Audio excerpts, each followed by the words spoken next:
खबर यूपी के बागपत से है, जहां बागपत के छपरौली रालोद मुखिया जयंत चौधरी पहुंचे थे। इस दौरान सभा को संबोधित करते हुए उन्होंने बड़ा बयान दिया। राजनीति में चिट्ठी पॉलिटिक्स के लव लेटर चलते रहते, यह कोई नई बात नहीं और ना ही इनका कोई असर होता है। अखिलेश यादव के बयानों पर जयंत ने कहा कि उन्हें सिर्फ ट्वीट करना आता है, जितना उन्हें चाहे ट्वीट करे। विनेश फोगाट के चुनाव लड़ने पर टिप्पणी करते हुए जयंत ने कहा कि वह एक खिलाड़ी है, अगर खेलेगी तो तालियां बजाएंगे।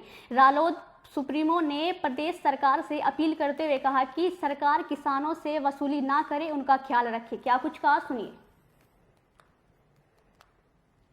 छपरौली में हम लोग खड़े हैं और छपरौली के लोगों ने हमारे दल को, मुझे, मेरे परिवार को हमेशा ताकत दी और आशीर्वाद दिया। तो मैं तो आशीर्वाद लेने आया हूँ, देने का सामर्थ्य क्या है मुझको कि मैं छपरौली को क्या दे दूँगा। तो छपरौली के लोग हमेशा मुझे देते आए, आज भी दिया। थोड़ा बहुत काम हम कर पाए NSDC के माध्यम से, मेरे मंत्रालय के माध्यम से। यहाँ के बच्चे, उनका एक बड़ा आकर्षण है जो बेल्ट की नौकरी लेना चाहते हैं, सरकारी नौकरियों में, भर्तियों में रुचि लेते हैं। उसमें भाग लेने के लिए वे अपने कसरत भी करते हैं, दौड़ते हैं, अपने शरीर को तैयार करते हैं, लिखाई पढ़ाई भी करते हैं। उनके लिए कोई सुविधा आज तक इस क्षेत्र में नहीं दी गई। तो आप देख सकते हैं आउटडोर जिम बनाया गया है, एक रनिंग ट्रैक अभी तो कच्चा है, उसको भी मैं सिंथेटिक ट्रैक अपने निधि से बना रहा हूँ। और इंडोर जिम की व्यवस्था है, इंडोर लैब है, 2 हमने डिजी लैब यहाँ साथ में जो संस्था है वहाँ दिए हैं, और 2 स्किल रथ। ये भी अनोखी चीज़ है, इससे पहले इस क्षेत्र में नहीं देखी। 2 बस हैं जिनके अंदर क्लास होंगी, 25-25 का एक बैच होगा बच्चों का एक रथ में, और उनको 2 घंटे का प्रशिक्षण दिया जाएगा, लैंग्वेज ट्रेनिंग दी जाएगी। अलग अलग तरह के हमने कोर्स डिज़ाइन किए।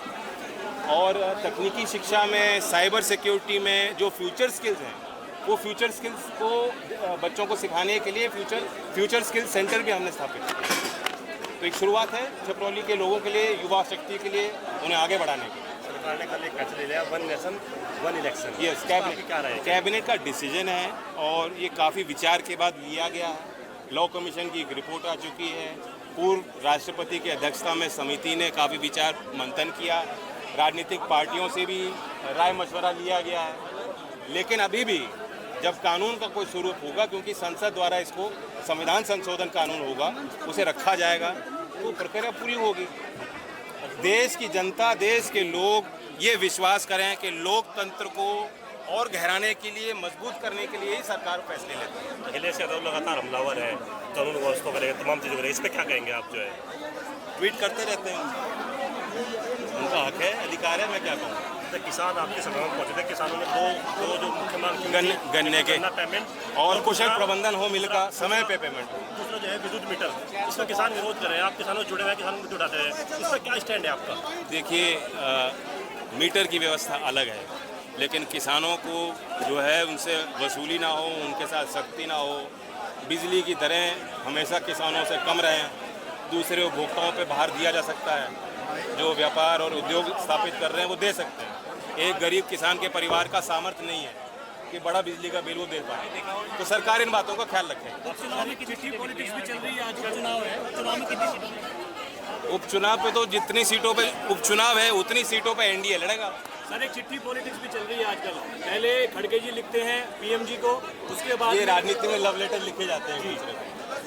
चौधरी साहब, ये जो किसानों की गन्ना भुगतान की समस्या है, राजनीति में ये प्यार की भाषा ही होती है। पहले विनेश फोगाट को आपका समर्थन था, अब क्या स्टैंड है विनेश फोगाट को लेकर राजनीति में है? विनेश तो राजनीतिक क्षेत्र में है, वो खेल खेलेंगी तो मैं तब भी उनके लिए ताली बजाऊंगा।